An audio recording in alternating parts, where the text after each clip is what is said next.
اب اللہ کی رضا کے لیے کام کروں. آپ نے وہ جگہ بھی چھوڑی.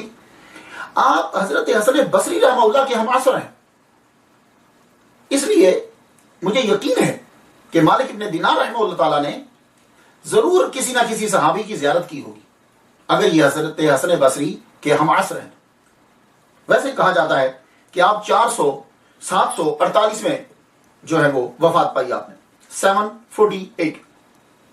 748 عیسوی کی بات کر رہا ہوں، جس کا ابھی 2012 جا رہا.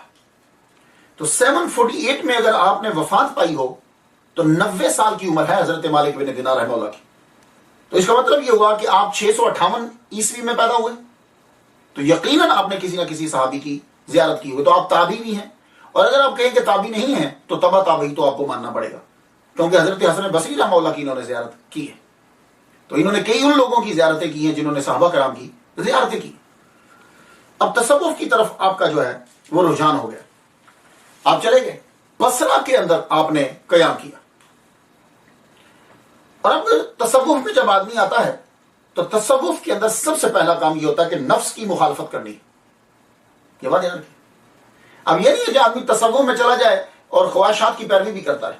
اندر سے آواز آئے کہ یہ کھانا ہے تو چلو چلیے یہ کھانے چلتے ہیں، مجھے یہ چیز چاہیے تو چلو چلتے ہیں.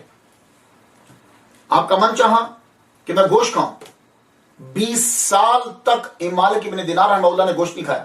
20 سال تک گوشت نہیں کھایا. بصرہ میں 40 سال رہے اور آپ نے کھجور تک نہیں کھائی. 40 سال آدمی کھجوروں کے شہر میں رہتا ہوں جہاں کھجوریں اگتی ہیں، اور آپ کھجور نہ گئے. کیوں؟ اس لیے کہ من کی خواہش تھی، آپ کو اچھی لگتی تھی.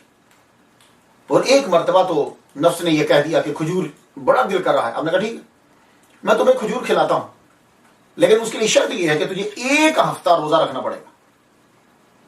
دیکھا، ہمارا ذرا من چاہتا ہے آج لسی پینی ہے، ذرا من چاہتا ہے آج چاٹ کھانا ہے، ذرا من چاہتا ہے آج روسٹڈ مرغا کھانا ہے، ذرا من چاہتا ہے کہ آج بریانی کھانی ہے، ہم فوراً چل پڑتے ہیں.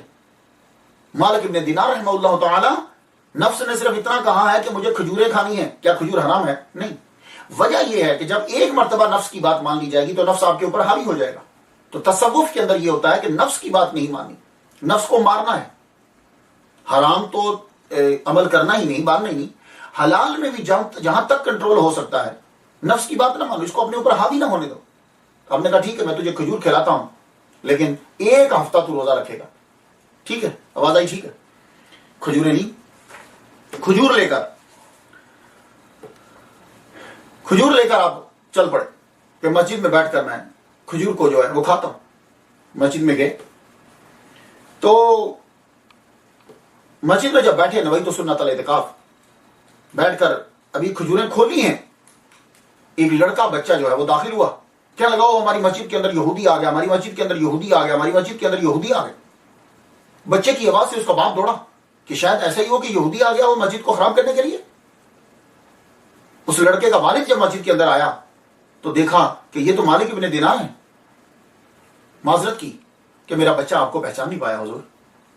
آپ نے فرمایا اس نے مجھے یہودی کیوں کہا ہے؟ کہا اصل میں وجہ یہ ہے کہ یہ جو ہمارا پورا محلہ ہے نا، یہ پورا محلہ جو ہے اس میں ہر فرد دن کو روزہ رکھتا ہے. اللہ اکبر. یار اس دور کے لوگ کیسے تھے یار. آپ نے فرمایا کہ وہ یہ ہمارا پورا محلہ کا جتنے بھی بالغ لوگ ہیں وہ سب روزہ رکھتے ہیں. تو آپ کو اس نے دیکھا کہ آپ دن کے ٹائم کھجوریں کھانے لگے ہیں تو اس نے سمجھا کہ شاید آپ مسلمان نہیں ہے، یہ بچہ ہے، معصوم ہے. اللہ اکبر جل شانہ. اسی وقت آپ نے کھجوروں کو لپیٹا اور آپ نے فرمایا، نفس سے کہنے لگے سن، تو کھجور کھانے لگا تھا تو تجھے یہودی قرار دے دیا گیا، وہ تو کھا لیتا تو تیرا حال کیا ہوتا. یہ نفس کو دبانے کے لیے ہمیں بتلایا گیا. اس کا مطلب یہ نہیں ہے کہ کھجور کھانا ناجائز ہے، کھجور نہیں کھانی، کھائیے، لیکن یہ ضروری نہیں ہے کہ کھجوریں کھائے گا تو بندہ ولی اللہ بن جائے گا. نہیں، یہ مطلب نہیں. یہ انہوں نے یہ بتلایا کہ میں نفس کی آدمی جب مخالفت کرتا ہے تو اس کو ترقی ملتی ہے.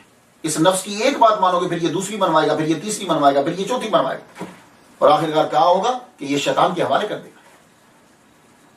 اب تصوف، اللہ تعالیٰ نے آپ کو اتنا ملکہ عطا فرمایا، ہر وقت جو ہے خدا تعالیٰ کی بارگاہ میں عبادت میں مصروف رہتے.